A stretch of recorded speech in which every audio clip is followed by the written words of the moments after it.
Philosophical essays can be especially challenging for a couple of reasons.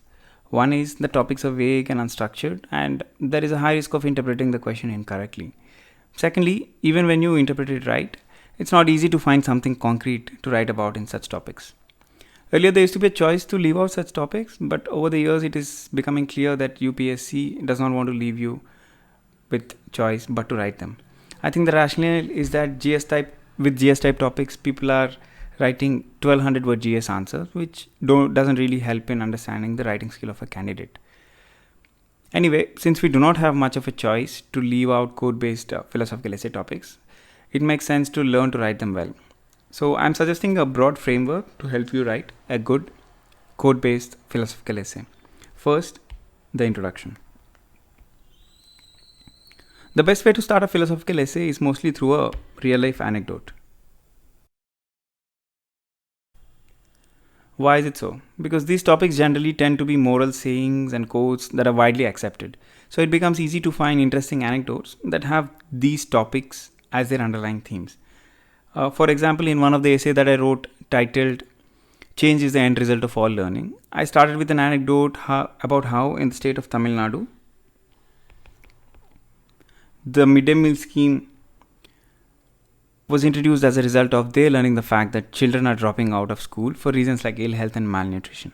And then I went on to say that it proves the saying that change is the end result of all learning. Another example can be for a topic like be the change you wish to see in the world. You can think of Mahatma Gandhi's anecdote where he was thrown out of a train at Pietermaritzburg station, after which he became the force of change he wished to see in the world. So have such anecdotes ready and use them in philosophical essays. Now once the introduction part is done, we come to the main body. Main body essentially consists of two components: elaboration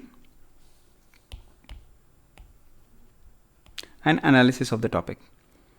In elaboration, what you do is you take the statement and interpret it across various segments to amplify the topic. Philosophical essays especially can be done this way because they are mostly general sayings that are widely accepted and tend to be true across sectors. So try and give a widest possible interpretation for the topic at hand. Once the elaboration part is done, we move on to the analysis part of the body. Here you discuss 2-3 major questions pertaining to that particular topic. We'll discuss more on this through an example when we discuss towards the end of this video. Now, after you discuss these major issues, in the conclusion part, you can talk about the solutions to the issues and questions you raised in your main body, so that it becomes a nice transition from the main body to the conclusion. And towards the end, you write a summary paragraph and end with a rhetoric so that you end the essay on a high. Now, let us understand this through an example. There was a question recently which read, best for an individual may not be best for the society. Now for this introduction, how I would introduce for such a topic.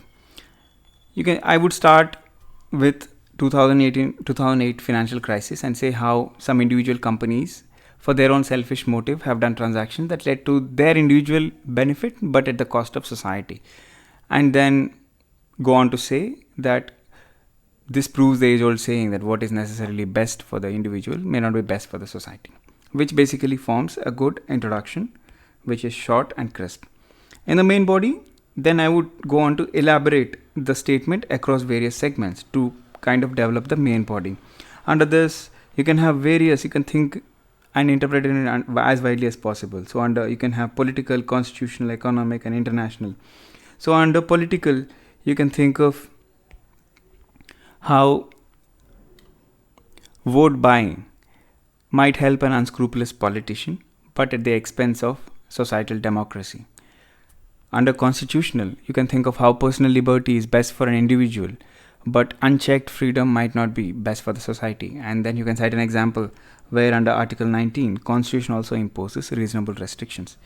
Under the economic dimension, you can think of a laissez-faire capitalist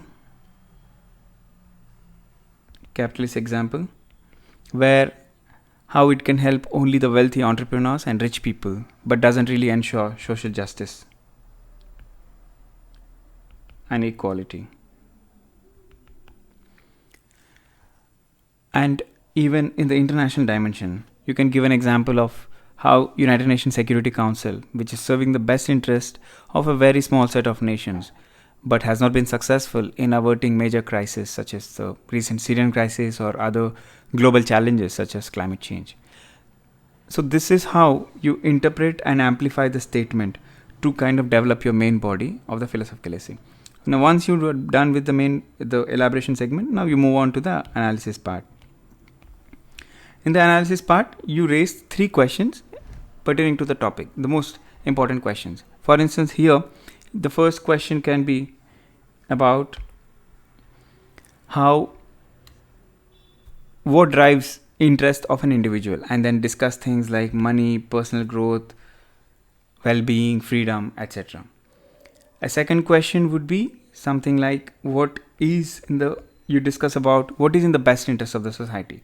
You can write it in this paragraph about the things that are important to the society, such as equality, fairness, and justice. And thirdly, you write about what causes the divergence between an individual and a societal interest. So you can think of reasons such as obscure laws, unchecked power, compromised institutions, etc. In each paragraph, discuss each of these questions. That forms the end of your analysis segment, and then we move to the conclusion segment. Here you can start straight away with the solutions to the problems you raised in the analysis portion, so that the transition is smooth. So in this example, start your conclusion with a discussion on how we can align individual interests with societal interests. So in this example, you can suggest solutions like having the right balance of power, ensuring checks and balances, democratic consensus for decision making, strengthening independent institutions so that they act in everyone's interest, etc. And once the solution is done, you come to the summary paragraph where you bring together the whole write-up in 3-4 sentences, where you state your central point so that it refreshes the mind of the examiner. And towards the end of the essay, you end with a rhetoric consisting of a quote or a phrase to end the essay on a high. So this is a broad framework that I'm suggesting. Try and experiment with previous year questions. Take any example and start writing them and come up with your own examples and your own dimensions and interpretations. So over time, it becomes very easy to tackle philosophical essay topics.